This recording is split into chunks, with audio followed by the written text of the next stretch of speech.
Hey, you want to do a quick review on the Moose Racing 4-inch taller windscreen for the Suzuki V-Strom. Welcome to Urban Monk TV.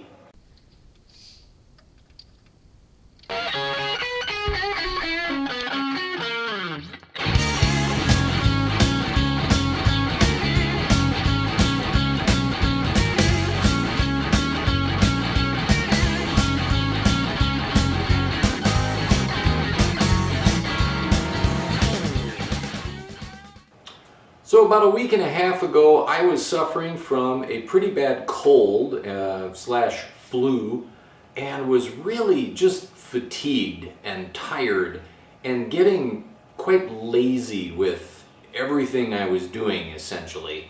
Just moving slow and not on my best game. And I was moving the bike around a little bit in a tight parking spot. Hard to explain the whole situation, but essentially I mismanaged my kickstand and did not have it all the way in the locked position and dropped the bike 3/4 of the way. Did not drop it completely on its side, although I have the crash bars, doesn't matter.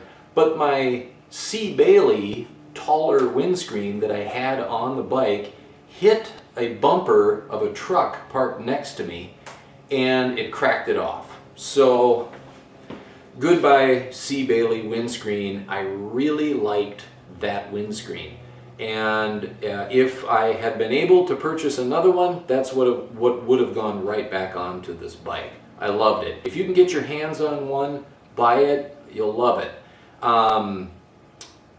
depending upon some factors. So I am just under 6'1" tall. And I like a taller windscreen. The stock windscreen that came on the Suzuki measures up to about here. So as you can see, it's about 4 inches taller, and it's the same width. The Cee Bailey was just slightly wider, and it had these, it had a curved, it's a review of the Moose Racing versus the stock because that's what I've got. But it's kind of turning into versus the Cee Bailey, isn't it? Cee Bailey has stopped making motorcycle windscreens. So if you can buy one, great. Otherwise, this is a pretty good deal, this Moose Racing. It was $60 on eBay, freight included, in rough numbers. So that's how much taller it is.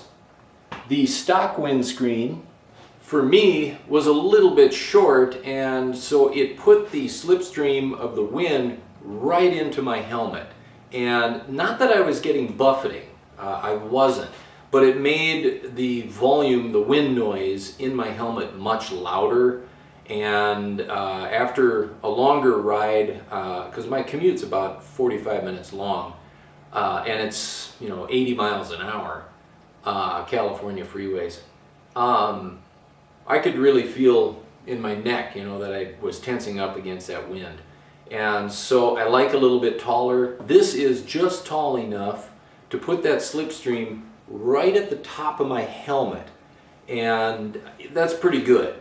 I also had the opportunity to try this windscreen out in the rain. I know what you're thinking. You live in Los Angeles and you got to drive in the rain. Yes, I did.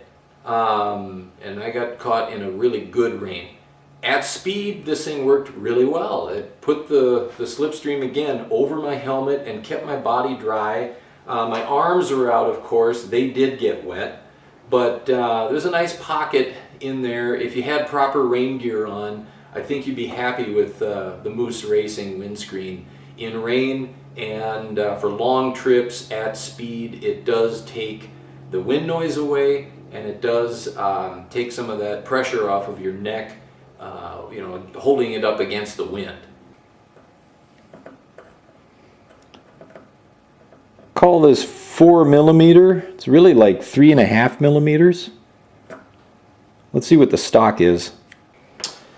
So this has a little bit of a lip around the edge, which is thicker there than it is in here, so it kind of gives the impression that it's thicker than it really is. So I can't really measure it up there because then I'm just measuring the lip, which shows 5.5. But if I go down here, I can get an accurate measurement of the actual material, and it is 4. So the Moose Racing does appear to be slightly thinner than the Suzuki OEM. I can't say that that's really going to make much of a difference. Maybe in a very, very strong headwind, this might crack. Man, I doubt it.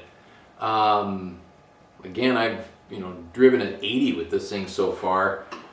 There is a ride that I regularly do out to Palm Springs on California. Well, it's Interstate Highway 10, and the winds that go through there.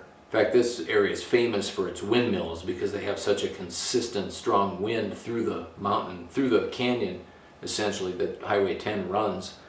And it's a wide canyon, more like a valley. But I guess I should try it out there when I'm bucking the wind back there at 80 miles an hour plus a 40 mile an hour wind. That's when I'm at 120 mile an hour airspeed.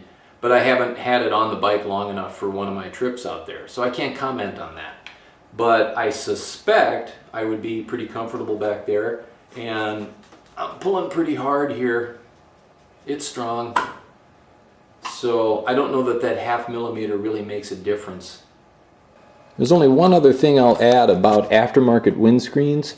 The Suzuki has like a black painting, I'll call it, to the bottom portion, and then it's clear up above here, and it helps shade this area from direct sunlight.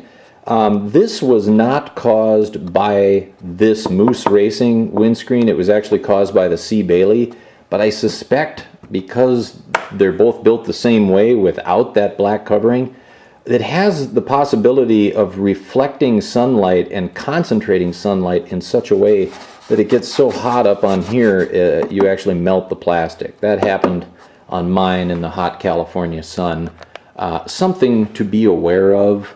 So if you do put one of these aftermarket screens on, consider where you park it if it's a sunny day.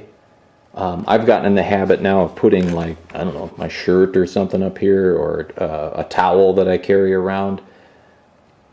So all said and done, I think this Moose Racing windscreen is great for taller riders, maybe anybody north of 5'10". If you're 5'10" or less, I think maybe the OEM stock windscreen is probably sufficient. I like it. It mounted no problem. The holes are drilled exactly where they need to be, and they are the right size.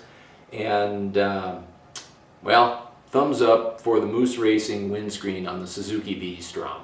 Hey, if you like what I'm doing, give me a thumbs up, and if you'd like to become a monk, subscribe. Thanks for watching.